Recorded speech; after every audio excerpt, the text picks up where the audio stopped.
Islam.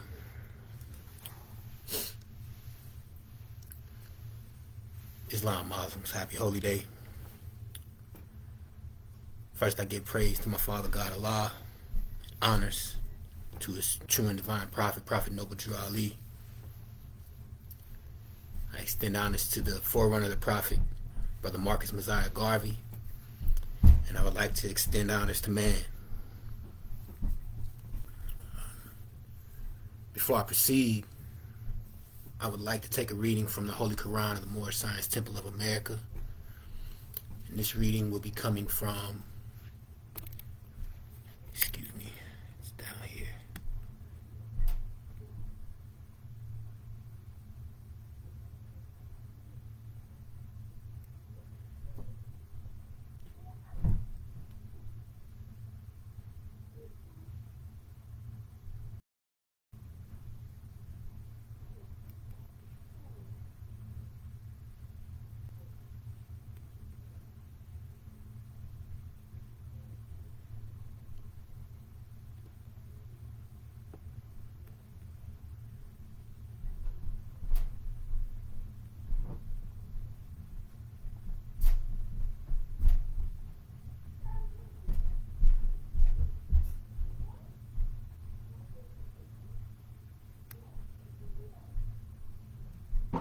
It is up here. It'll be coming from chapter 47, Egypt, the capital empire of the Dominion of Africa. And I will be starting with instruction 9 through the end of the chapter. According to all true and divine records of the human race, there is no Negro, black, or colored race attached to the human family, because all the inhabitants of Africa were and are of the human race, descendants of the ancient Canaanite nation from the holy land of Canaan. What your ancient forefathers were, you are today without doubt or contradiction. There is no one who is able to change man from the descendant nature of his forefathers, unless his power extends beyond the great universal creator Allah himself. These holy and divine laws are from the Prophet, Noble Drew Ali, the founder of the Uniting of the Moorish Science Temple of America.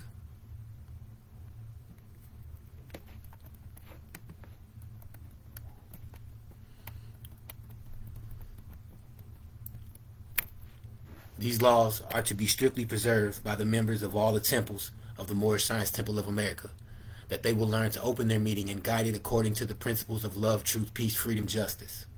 Every subordinate temple of the Grand Major Temple is to form under the covenant of love, truth, peace, freedom, and justice, and to create their own laws and customs in conjunction with the laws of the Holy Prophet and the Grand Temple.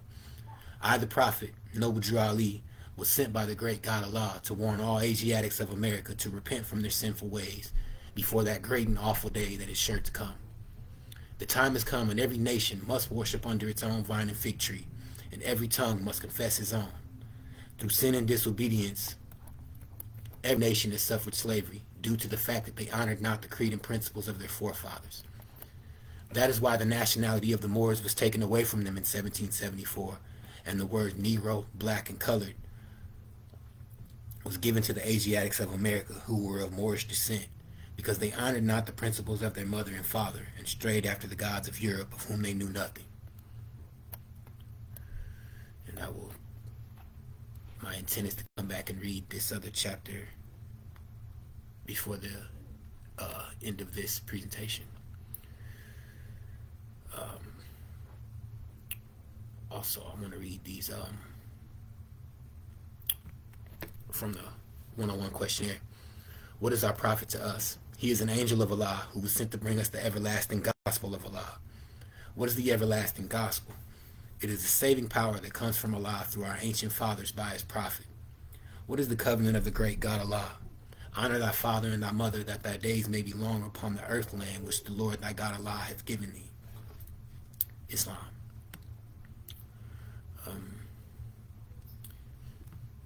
I've been doing some study and searching, and I wanted to discuss some things that I came across and have been giving thought to that are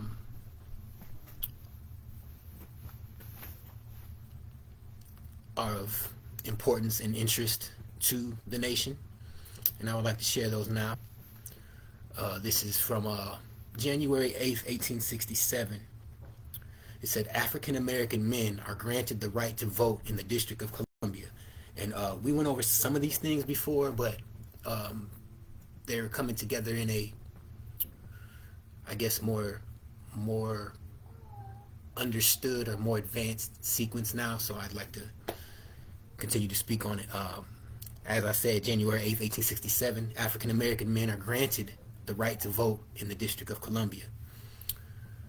And District of Columbia is what is often referred to as Washington, D.C., formerly the District of Columbia, and commonly known as Washington or D.C., is the capital and federal district of the United States. It says a locally elected mayor and 13-member council have governed the district since 1973, though Congress retains the power to overturn local laws. Washington, D.C. residents do not have voting representation in Congress, but elect a single, non-voting congressional delegate to the House of Representatives. Okay, as it said, African American, and we know man cannot be Negro, black, colored, or African American. I mean, Negro, black, colored, Ethiopian. But I did some searching on African American, and I'd like to share that. It says African Americans, also known as quote unquote Black Americans, formerly also called Afro Americans, are an American racial or ethnic group consisting of Americans with partial or total ancestry from any of the black racial groups of Africa, quote unquote black racial groups of Africa. Black is a racialized classification of people, usually a political and skin color based category for specific populations with a mid to dark brown complexion. Not all people considered black have dark skin.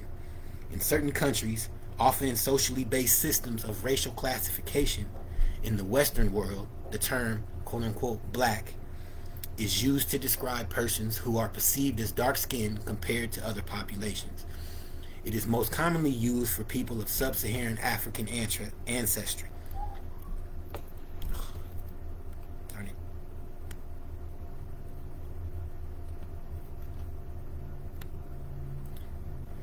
Indigenous Australians and Melanesians. Though it has been applied in many contexts to other groups and is no indicator of any close ancestral relationship whatsoever, indigenous African societies do not use the term black as a racial identity outside of influences brought by Western cultures. I'm going to read that last part again. Indigenous African societies do not use the term black as a racial identity outside of influences brought by Western cultures. And if you remember from previous discussions that we've had and presentations, that Western, is opposite of Eastern. Where do we get Jesus? Or Jesus means justice. And where do we get Jesus? From the East. And so it's towards the setting sun, towards darkness, Western.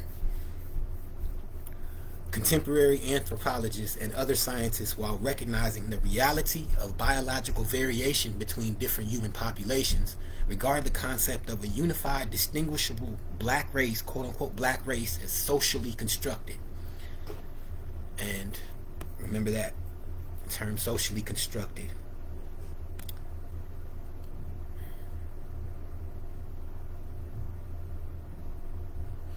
It says indigenous Australians, not there. Indigenous African societies do not use the term black as a racial identity outside of influences brought by Western cultures.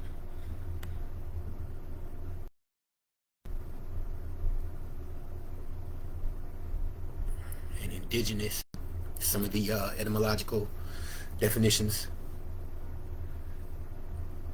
for that is born or originating in a particular place, born in a country, native, sprung from the land, native, a native. And that made me think of how native is used in the Holy Quran of the Moorish Science Temple of America. And I got a couple instructions here. This first one is from chapter 1. Hear now, O everything that is, or was, or evermore will be, for wisdom speaks from out of the highest plane of spirit life. Chapter 2. An age has passed, the gate unto another age flies open at the touch of time. This is the preparation age of soul, the kingdom of Emmanuel, of Allah and man. In chapter 11, speaking to the native, how indigenous can be native, can mean native. Chapter 11, instruction 36, yonder kingdom of the soul, this carnal evolution is not known. And the great work of masterminds is to restore the heritage of man, to bring him back to his estate that he has lost, when he again will live upon the ethers of his native plane.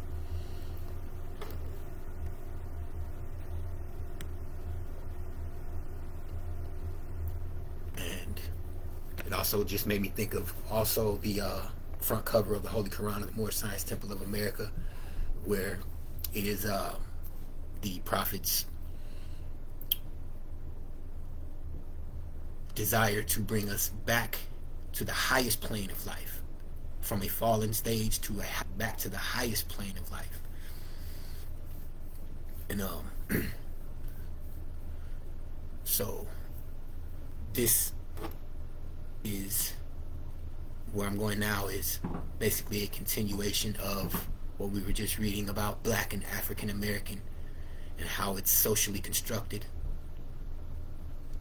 Says racialization or ethnicization is a sociological concept used to describe the intent and processes by which ethnic and racial identities are systematically constructed within a society.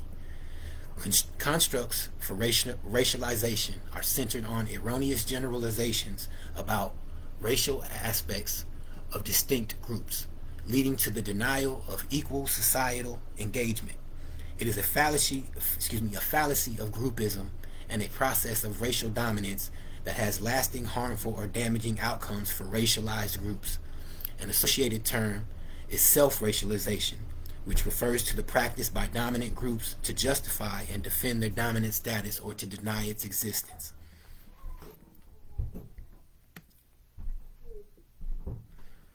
Okay, now and right here, I want to make sure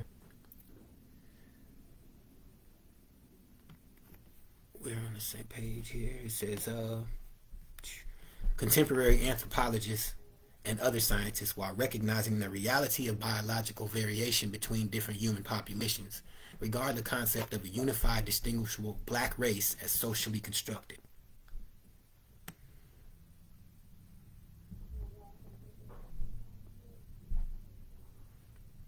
Okay. So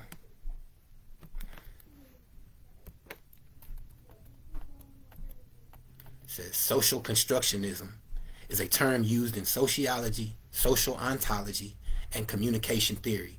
The term can serve whatever different functions in each field. Excuse me.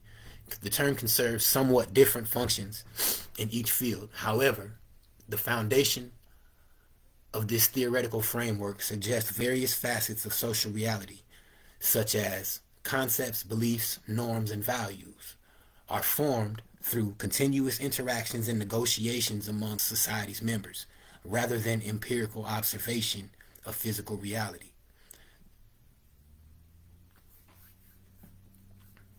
So it said these things are formed through continuous interactions and negotiations among society's members, rather than empirical observation of physical reality.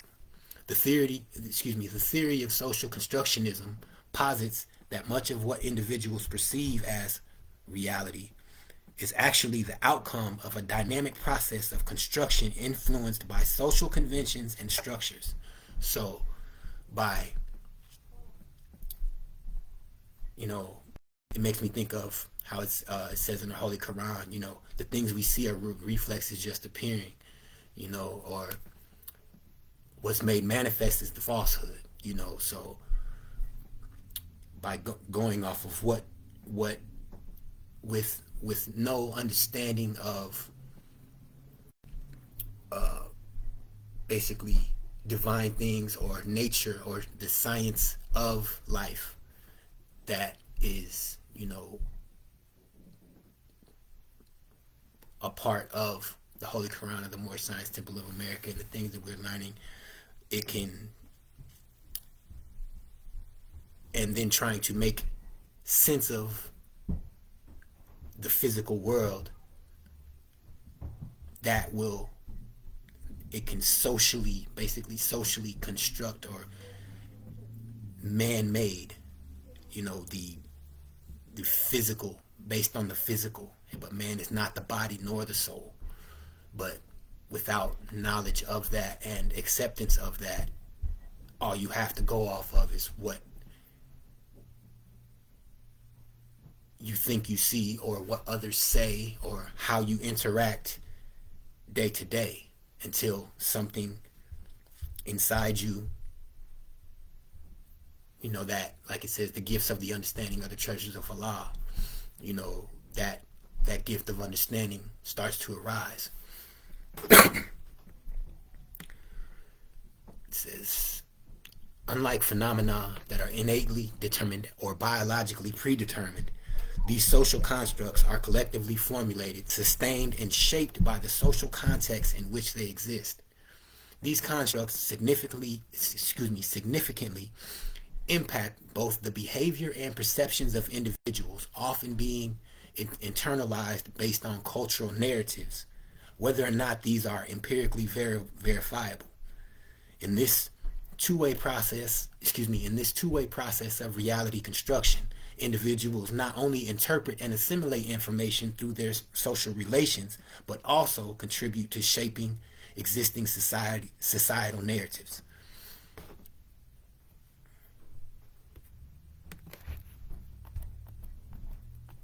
And that speaks to,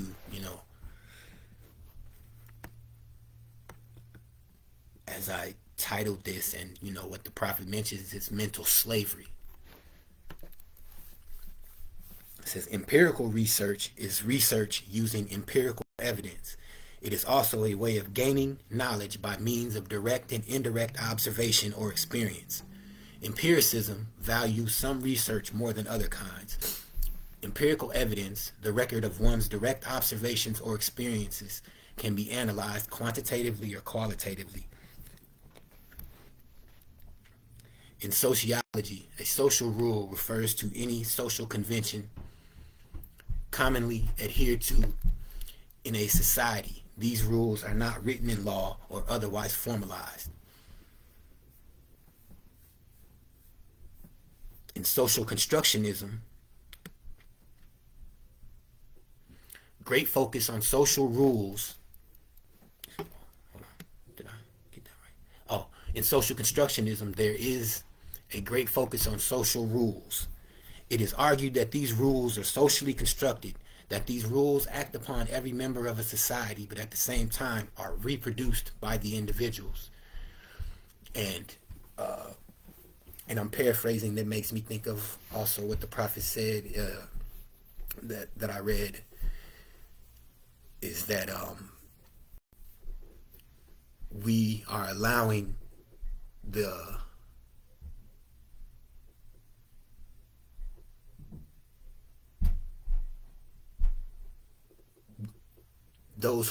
and this is the paraphrase, those who reproduce to supplant the genius that creates.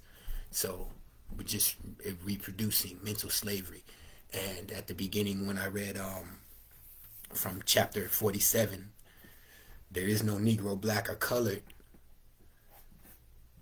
Social construction, man-made, without other knowledge, you can believe that it is and act in that way. And then how society interacts with you, it becomes a way of life. Mental slavery.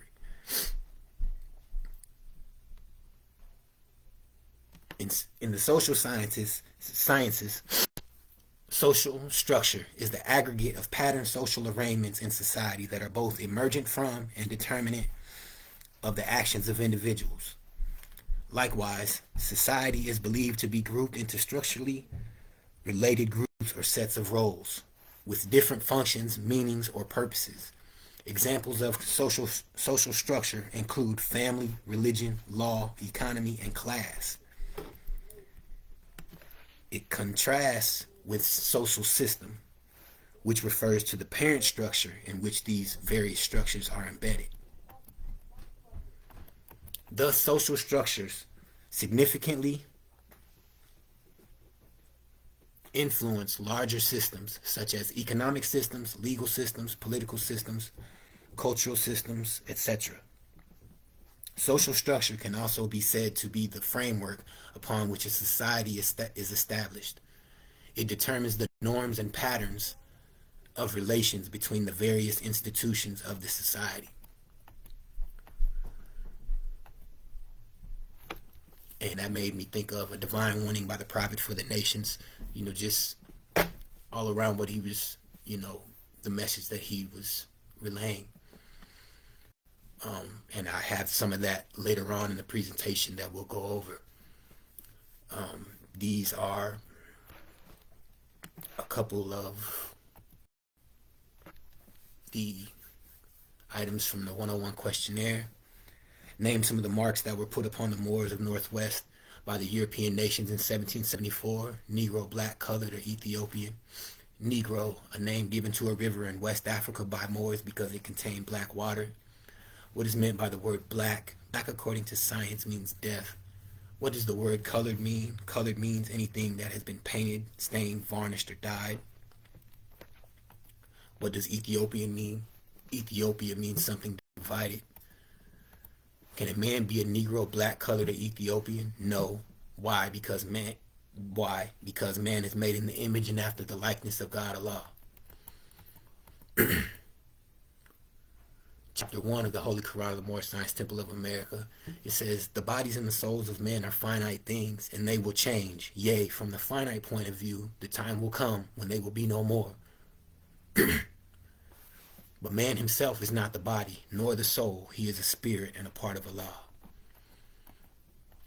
Chapter 12.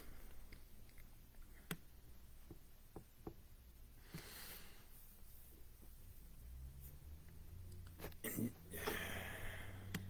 there. Yeah. Chapter 12. And Jesus said, my brother man, your thoughts are wrong. Your heaven is not far away, and it is not a place of metes and bounds. It's not a country to be reached. It is a state of mind. Allah never made a heaven for man. He never made a hell. We are creators and make our own, and we make our own. Now cease to seek for heaven in the sky. Just open up the windows of the heart, and like a flood of light, a heaven will come and bring a boundless joy. Then toil will be no cruel task. And chapter 47 again, part of it, which I read at the beginning. This is one of the oral quotes of the Prophet. The Holy Prophet Noble Drew Ali said, I come to set you free from that state of mental slavery that I found you in. And that, that is what made me think of that is, all the things that were brought forth about,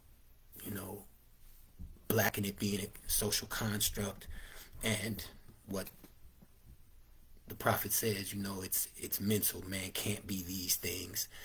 We buy into them through carnal thoughts, words, and deeds, and then over a period of time,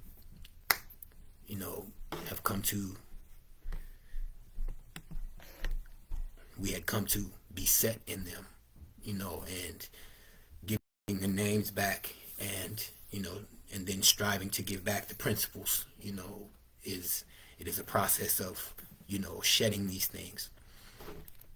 So, and this is basically a continuation of what we were just speaking about. It says, and that was 1867. And this is July 27th, 1868. The United States Expatriation Act, an act concerning the rights of American citizens in foreign states, is adopted. And the next day, July 28th, the 14th Amendment to the United States Constitution is adopted. And it says, including the Citizenship Clause and the Equal Protection Clause, legally, if not guaranteeing, it says, if not guaranteeing African Americans full citizenship and equal protection and all persons in the United States due process of law. So Expatriation Act one day, then the next day, the 14th Amendment is adopted. So a little bit about the 14th Amendment, and we see a lot of that in the headlines today and on the minds of the people being expressed. It says the 14th Amendment to the United States Constitution guarantees equal protection under the law and citizenship to all people born or naturalized in the United States. It was ratified in 1868, 2 years after the Civil War. Okay, so, and it said the Expatriation Act that we just spoke of, so this is a little bit about it. The Expatriation Act of 1868 was an act of the 40th United States Congress that declared, as part of the United States nationality law, that the right of expatriation, i.e., a right to renounce one's citizenship, is a natural and inherent right to all people, a natural and inherent right of all people, and that any declaration, instruction, opinion, order, or decision of any officers of this government which restricts, impairs, or questions the right of expatriation is hereby declared inconsistent with the fundamental principles of this government.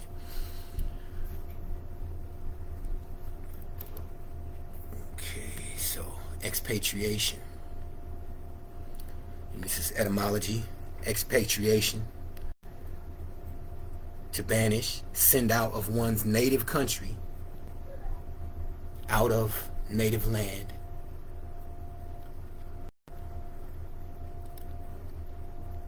One who has been banished,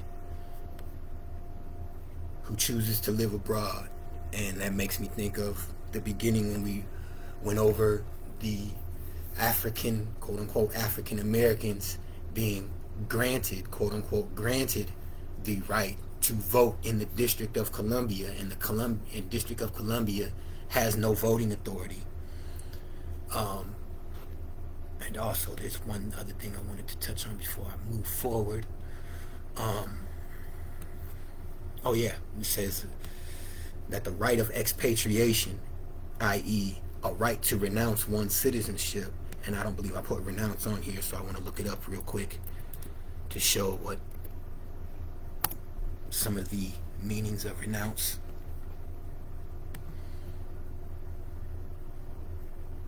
It says renounce, give up something, resign, surrender, give up, cede,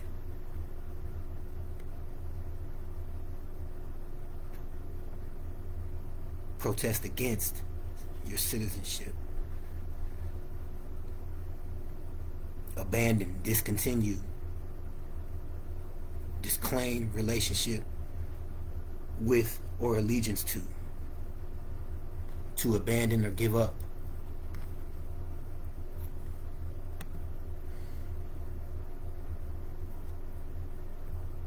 So, to recap quickly, July 27th, 1868, Expatriation Act is adopted. July 28th, 1868, the 14th Amendment is adopted. To renounce one's citizenship is adopted, and then the next day, the 14th Amendment is adopted.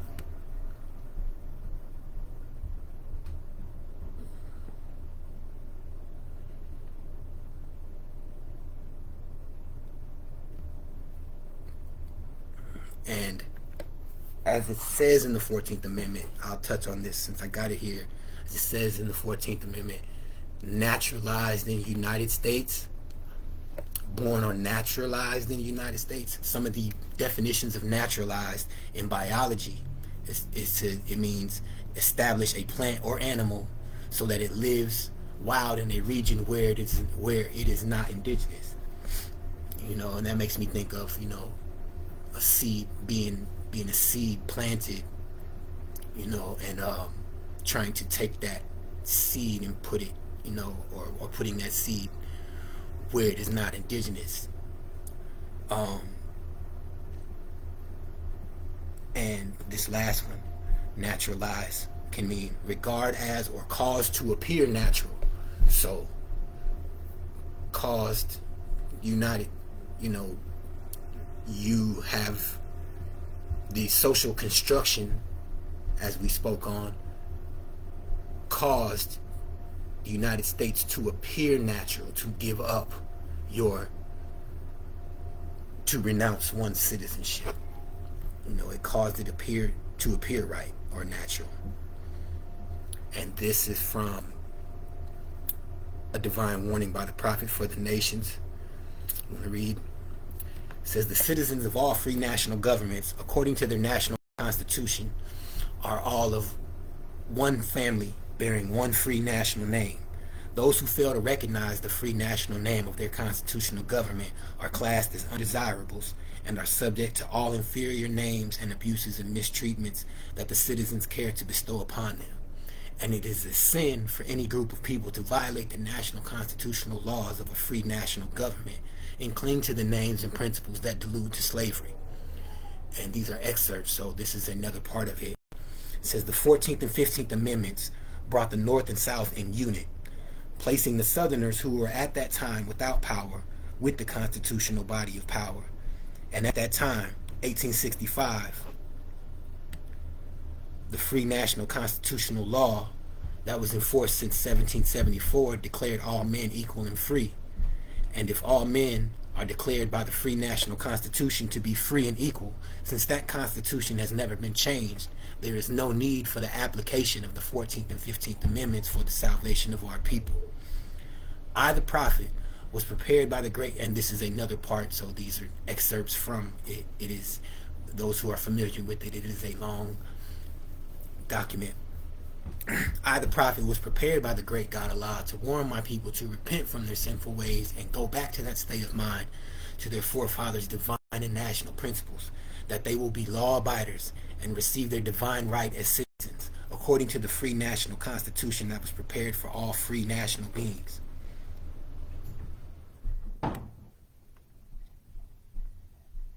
They are to claim their own free national name and religion.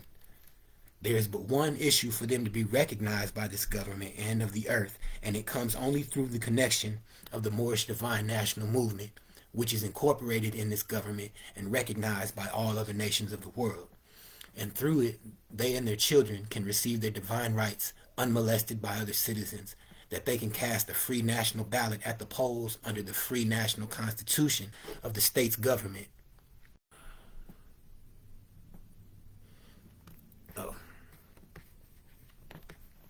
It says, the Holy Prophet Noble Drew Ali also said, this is no social organization. It is a divine and national movement. By you being born here doesn't make you a citizen. One must proclaim his nationality to be recognized as a citizen. And that makes me think of, the divine constitution and bylaws. Grand Sheik and the chairman of the Moorish Science Temple of America, etc. We have our own government structure that was prepared by the Prophet through the guidance of our Father God Allah for our own way of life.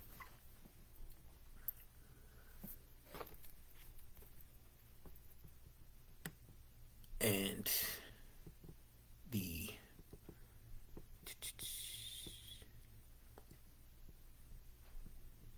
so if you think about it, this is the physical, quote unquote, slavery in 1774 to 1865. This is only 3 years after that. And so It was a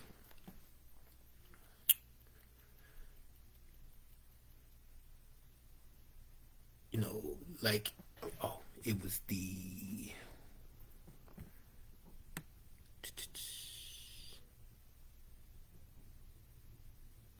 here, the 14th and 15th Amendments from the Divine Warning by the Prophet. The 14th and 15th Amendments brought the North and South in unit, placing the Southerners who were at that time without power with the constitutional body of power. And at that time, 1865, but makes me think of the Southerners who were the people of Moorish descent. They were, because of the mind state and the social construction, went and because it says, thought is the cause of it all, the expatriation and things, the 14th and 15th Amendment, was, it stemmed forth from the thought, is what I'm trying to say. That was dominant, and, there have been, the carnal nature has been attempting to keep it that way all this time, to keep ones expatriated, out of their native land, and as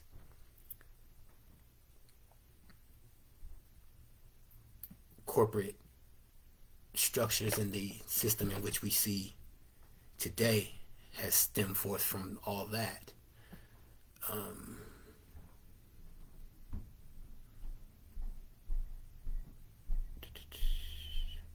Oh, okay. Let me see, where are we? Make sure I didn't forget anything up here. Okay. All right. Now, a couple days ago, I seen some Moors discussing about driver's licenses and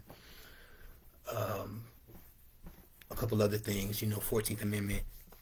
And, that made me start thinking, I was like, let me, because I always look up words and try to see or gain a deeper understanding or a higher understanding of things and where we find ourselves. How you see it says driver's license, driver apostrophe S, license, S-E.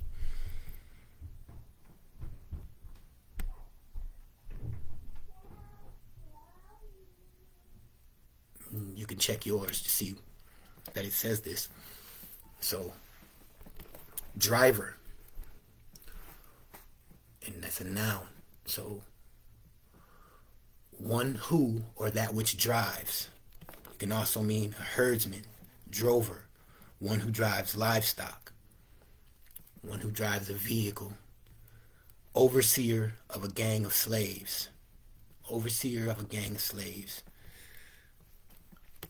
driver. So, one who drives livestock, overseer of a gang of slaves.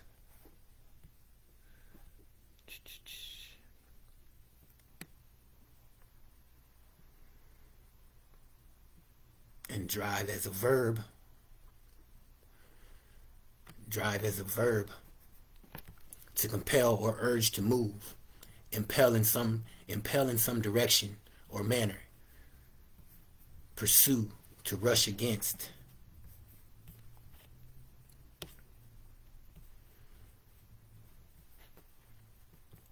Lead, impel, drive away.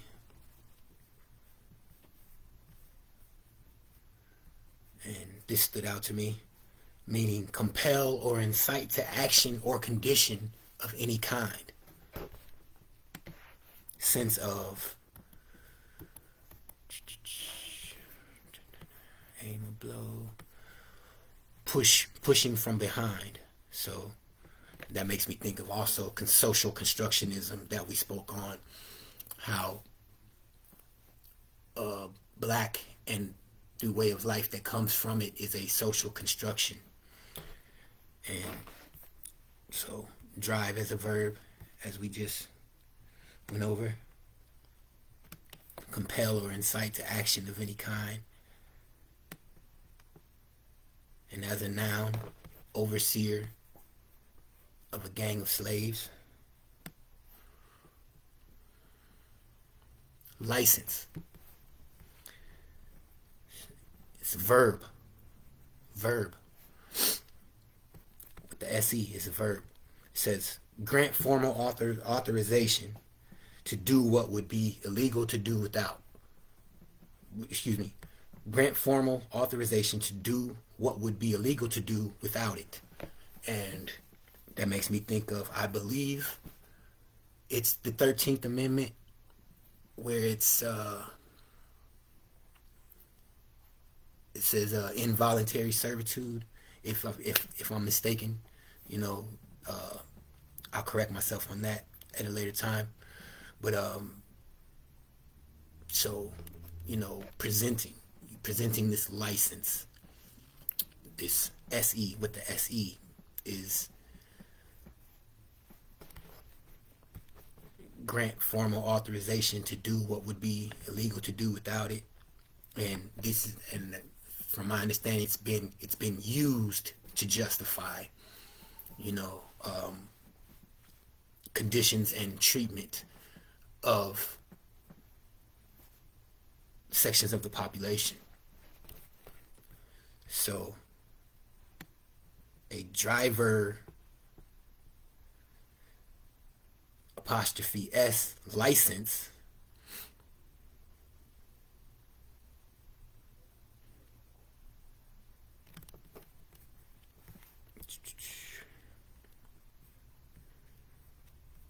excuse me, that's a verb. I need the noun.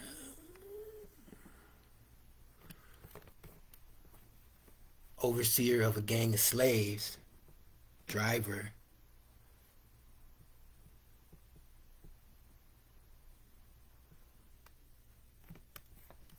it's formal authorization to the overseer of a gang of slaves to do what would be illegal to do without it. And these things stem forth from social construction and man having two selves.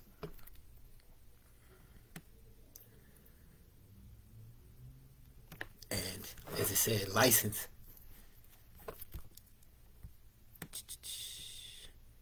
License. Verb. License with the SE is a verb. So it's a word used to describe an action.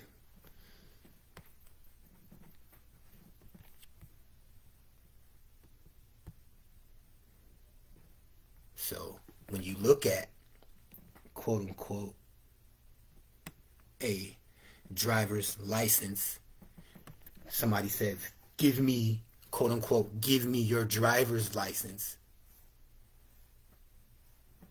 You think, this is my driver's license, but it's a verb. It's an action showing that, and this has been used, I don't agree with it at all. It has been used to say, this is your permission,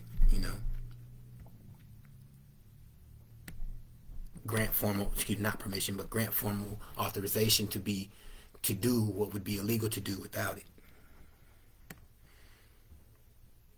And license, the noun, is a formal authorization, official permission, freedom, liberty, power, possibility, permission.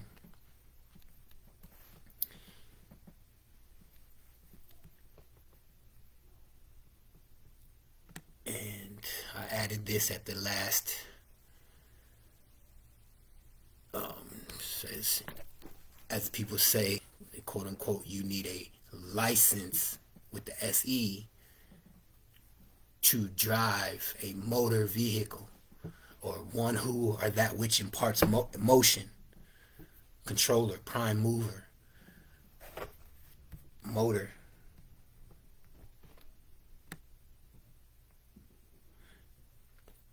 And vehicle, any means of conveying or transmitting. And that also makes me think of the social constructionism that we spoke on. It's like through our interactions with people on the day to day,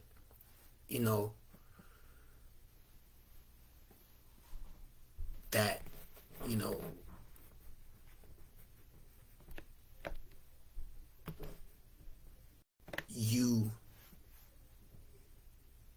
you the person is, in how I'm seeing it, is taken as that motor vehicle that imparts motion, because people experience that as well, and it's sold in many different manifestations, whether it be commercials or news media, just everyday life, and how we are living breeds over and over continuous things. And I believe that is one of the main reasons why we are taught, we have another way of life, and we're taught what the lower self breeds and what the higher self breeds. And and I was looking at a couple different things, that had something to do with motor vehicle and licenses, and now I see them in a different light, that is like basically flipped on its head. So to recap real quick, make sure I presented this properly. So this is driver, and apostrophe S, if I'm not mistaken, usually refers to ownership. So the driver, overseer of a gang of slaves, quote unquote slaves.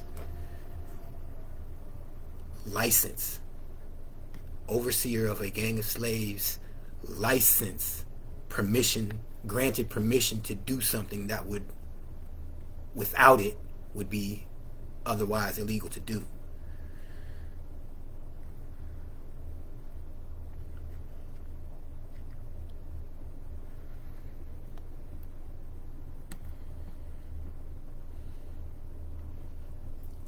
Because the SE, as we spoke of, is a verb. It is an action.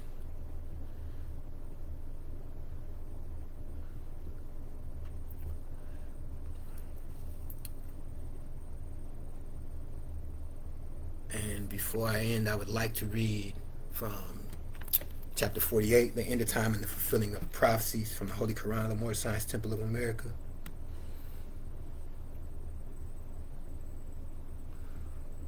The last prophet in these days is Noble Drew Ali, who is prepared divinely in due time by Allah to redeem men from their sinful ways and to warn them of the great wrath which is sure to come upon the earth. John the Baptist was the forerunner of Jesus in those days, to warn and stir up the nation and prepare them to receive the divine creed which was to be taught by Jesus. In these modern days there came a forerunner of Jesus, who was divinely prepared by the great God Allah, and his name was Marcus Garvey, who did teach and warn the nations of the earth to prepare to meet the coming prophet, who was to bring the true and divine creed of Islam. And his name is Noble Drew Ali, who was prepared and sent to this earth by Allah to teach the old-time religion and the everlasting gospel to the sons of men, that every nation shall and must worship under their own vine and fig tree, and return to their own and be one with their Father God Allah. The Moorish Science Temple of America is a lawfully chartered and incorporated organization. Any subordinate temple that desires to receive a charter, the Prophet has them to issue to every state throughout the United States, etc., that the world may hear and know the truth, that among the descendants of Africa, There is still much wisdom to be learned in these days for the redemption of the sons of men under love, truth, peace, freedom, and justice. We as a clean and pure nation, descended from the inhabitants of Africa, do not desire to amalgamate or marry into the families of the pale-skinned nations of Europe, neither serve the gods of their religion, because our forefathers are the true and divine founders of the first religious creed for the redemption and salvation of mankind on earth. Therefore, we are returning the church and Christianity back to the European nations as it was prepared by their forefathers for their earthly salvation, while we, the Moorish Americans, are returning to Islam, which was founded by our forefathers for our earthly and divine salvation. The covenant of the great God Allah: honor thy father and thy mother, that thy days may be longer upon the earth land which the Lord thy God Allah hath given thee. Come all ye Asiatics of America, and hear the truth about your nationality and birthrights, because you are not Negroes. Learn of your forefathers' ancient and divine creed, that you will learn to love instead of hate. We are trying to uplift fallen humanity. Come and link yourselves with the families of nations. We honor all the true and divine prophets.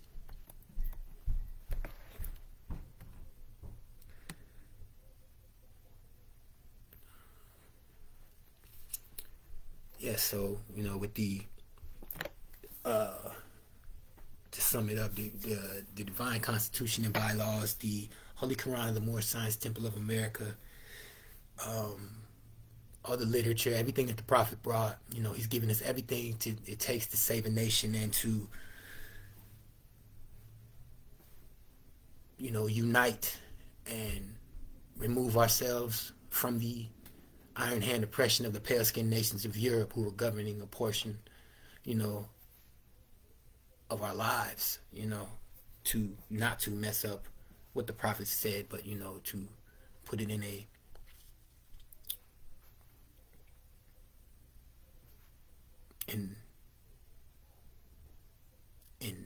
another word, let's see.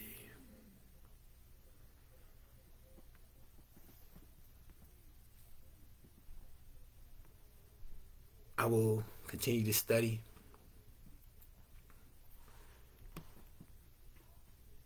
and if there's anything that I could expound further upon, or